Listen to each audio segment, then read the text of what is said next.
তোমাদের মধ্যে অনেকেরই প্রস্তুতি মোটামুটি ভালো অথবা অনেকের অনেক ভালো, তারপরেও তোমাদের মধ্যে অনেকেই আছো যারা A+ মিস করবা। তোমার এবং A+-এর মধ্যে এখন একমাত্র বাধা হচ্ছে এমসিকিউ।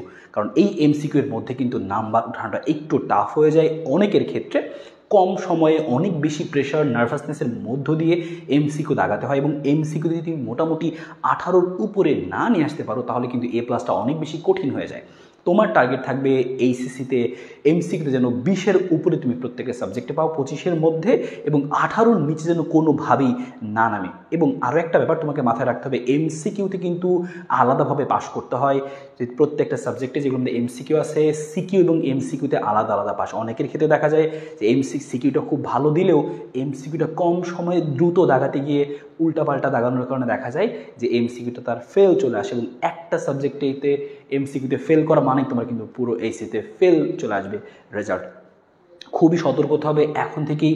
লাস্ট একটা মাস, লাস্ট 30টা দিন যদি আমরা এমসিকিউর মধ্যে একটু গুরুত্ব দিই, এখনও খুব ভালো মতো এই এমসিকিউতে ভালো করা সম্ভব, এবং এমসিকিউতে ভালো করা মানে তোমার কিন্তু A+ পাওয়ার সম্ভাবনাটা অনেক বেশি বেড়ে যাবে এবং অনেক বেশি সহজ হবে। কিছু বাস্তব সত্যি কথা বলি, এমসিকিউতে যখন পরীক্ষা তুমি হলে ঢুকবা, তো পরীক্ষা কিন্তু শুরুতে এমসিকিউটা হয়, তখন কিন্তু স্যাররা বেশ কড়া গার্ড দিবে। তোমার কিন্তু এমসিকিউ দেওয়ার সাথে সাথে দেখা যায় 25 মিনিটের মধ্যে 2-5 মিনিট কিন্তু এমনিই নষ্ট হয়ে যাবে। কার কোন সেট এগুলো জিজ্ঞেস করতে, তোমার সেট ভরাট করতে দেখা যাবে 2-5 মিনিট নষ্ট হবে। তুমি 20 মিনিটে 25টা এমসিকিউ দেওয়া আসলেই খুবই টাফ। একদম ফিজিক্স, কেমিস্ট্রি, ম্যাথের ক্ষেত্রে তো আরও টাফ। তো এই সময়ের মধ্যে আমাদেরকে একদম 25টা এমসিকিউ পড়ে অঙ্ক করতে হয়, এবং মাঝে মাঝে তোমরা নিজেরাও খেয়াল করছো যে এমসিকিউতে মাঝে মাঝে কিন্তু অমানবিক প্রশ্ন দেয়, কিছু কিছু বড় বড় প্রশ্ন দিয়ে ফেলে, এবং সেটা কিন্তু অনেক বেশি টাফ হয় যে কম সময় সলভ করা।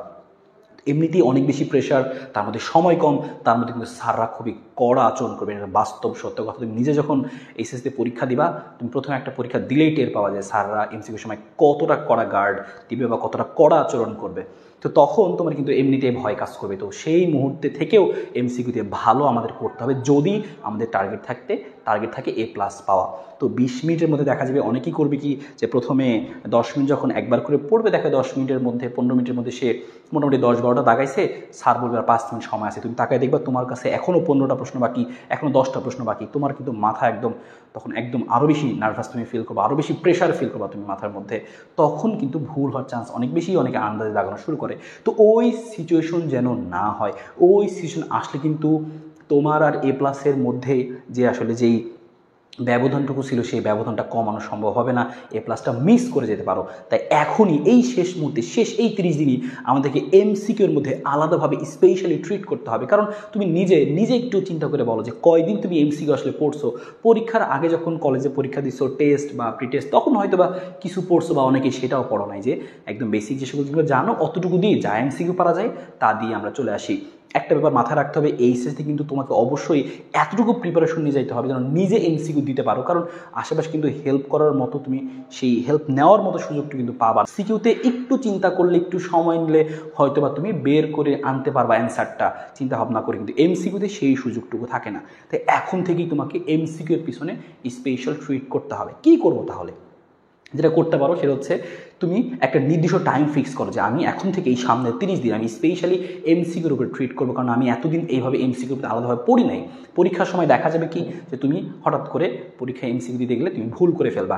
হ্যাঁ, দিনে আমি সকালে 7টা থেকে 8টা 1 ঘন্টা, আমি সন্ধ্যার এতটা থেকে এতটা, তুমি একটা নির্দিষ্ট টাইম ফিক্স করো, যেখানে যেই টাইমটার মধ্যে তুমি যেটা কী করবা, যেই টাইমটার মধ্যে তুমি হচ্ছে শুধুমাত্র এমসিকিউ প্র্যাকটিস করবা। তুমি যে কাজটা করতে পারো, প্রথমত চ্যাপ্টার ওয়াইজ আগাও, যে তুমি ফিজিক্সের তুমি আজকে 7ম অধ্যায় পড়বা, আজকে 8ম অধ্যায় পড়বা। এভাবে তুমি রুটিন করে নাও নিজেই, যে তুমি প্রতিদিন 1 ঘন্টা করে এমসিকিউ টাইম দেওয়া। ফিজিক্স, কেমিস্ট্রি, ম্যাথ, বায়োলজি যেটা তোমার এমসিকিউতে ভয় লাগে, 1 ঘন্টা করে টাইম তুমি রাখবা। শুধুমাত্র 1 ঘন্টা ডেডিকেটেড টাইম অবশ্যই এমসিকিউতে রাখবা। যদি তুমি না চাও যে আমার আর A+-এর মধ্যে যে পার্থক্যটুকু সেটা আরও বাড়ুক, সেটা যদি না চাও, তুমি চাও যে না আমি A+ এনশিওর করবো, অবশ্যই তোমাকে এমসিকিউতে আলাদা ট্রিট করতেই হবে।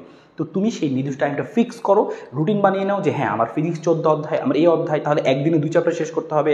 হিসাব করো তোমার কয়দিন আছে, কয়টা চ্যাপ্টার এমসিকিউ পড়তে হবে, তুমি হিসাব করো। হিসাব করে দেখো গড়ে একদিনে কয়টা চ্যাপ্টার শেষ করলে তোমার জন্য টাইম মতো হয়ে যাচ্ছে, সেই হিসাবটা করো। কারণ তুমি যেদিন থেকে শুরু করবা সেদিন থেকে তুমি দেখবা এইচএসসির 1 সপ্তাহ আগ পর্যন্ত কতদিন আছে, এই কয়েকদিনের মধ্যে এমসিকিউ শেষ করতে হবে। অর্থাৎ প্রতিদিন 2 চ্যাপ্টার, প্রতিদিন 3 চ্যাপ্টার, এইভাবে করে টাইমটা তুমি ঠিক করো।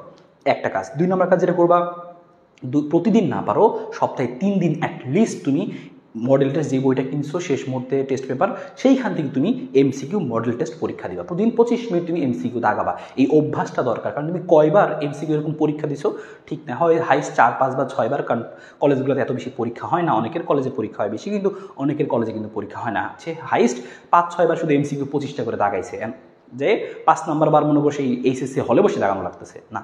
তোমাকে আগে অনেকবার এভাবে দাগাইতে হবে, তোমার কিন্তু অনেক স্ট্র্যাটেজি বিল্ড করবে। তুমি বুঝবা যে হ্যাঁ কীভাবে দাগানো উচিত, আমি কি আগে ম্যাথগুলো করবো নাকি আগে আমি থিওরিগুলো দাগাই নিব, আমি কি ফাঁকা রাখবো, কীভাবে করবো, আমি একবারে এক সেলে করতে থাকবো। তুমি অনেকবার পরীক্ষা দিলে এই সকল জিনিসগুলো মাথায় তোমার খেলবে, তখন তুমি এটা নিয়ে আসলে একটা আইডিয়া করতে পারবা। তো এইভাবে তুমি টাইম ফিক্স করো, চ্যাপ্টার ওয়াইজ আগাতে থাকো, এবং হচ্ছে তুমি নির্দিষ্ট টাইমে তুমি অবশ্যই এমসিকিউগুলো এক্সাম আকারে দিতে থাকো। এই কাজটুকু যদি এভাবে নিয়মিত করতে থাকো, অবশ্যই তুমি এমসিকিউতে 17 থেকে 18 নিয়ে আসতে পারবে। এবং চেষ্টা করো এমসিকিউ যেন 17 থেকে 18 মিনিমাম এই নাম্বারটা তোমার আসে, এটা অবশ্যই টার্গেট রাখতে হবে, না হলে কিন্তু A+ পাওয়াটা অনেক বেশি কঠিন হয়ে যাবে। এবং চেষ্টা করো 18 নিচে যেন না নামে, 20-এর উপরে যত বেশি পাওয়া যায়। এবং 8-এর নিচে পাইলে কিন্তু ফেল হওয়ার সম্ভাবনা থাকবে, কারণ physics first paper, physics second paper, দুইটার এমসিকিউ মিলে কিন্তু 16-র নিচে পাইলে কিন্তু ফেল চলে আসবে। তাহলে কিন্তু 50-এ 16 পাইতে হবে, মিনিমাম 16 পাইতে হবে, নাহলে কিন্তু ফেল চলে আসবে। হ্যাঁ 16, ফার্স্ট পেপার এবং সেকেন্ড পেপার দুইটা মিলে তোমাকে 50 পাইতে হবে। তো এটা এনশিওর করো, ঠিক আছে? তো ভালো থাকো, সুস্থ থাকো, সবাইকে আমি বলবো এই কাজটা ফলো করতে থাকো। আর আমরা আমাদের ওয়ান শট ব্যাচে কিন্তু এমসিকিউগুলো এভাবে এগিয়ে দিচ্ছি। আর তোমাদের মধ্যে যাদের সময় আরও অনেক বেশি কম, তারা আরেকটা কাজ করতে পারো, সেটা হচ্ছে শুধুমাত্র তোমার সময় কম, তুমি এত বেশি এমসিকিউ পড়তে পারতেছো না, জাস্ট ফলো ওয়ান টিপস। সেটা কি? তুমি শুধুমাত্র ওই যে বললাম চ্যাপ্টার ওয়াইজ পড়বা, চ্যাপ্টার ওয়াইজ তুমি শুধু বোর্ডের এমসিকিউগুলো পড়ো, শুধুমাত্র বোর্ডের এমসিকিউগুলো পড়ো।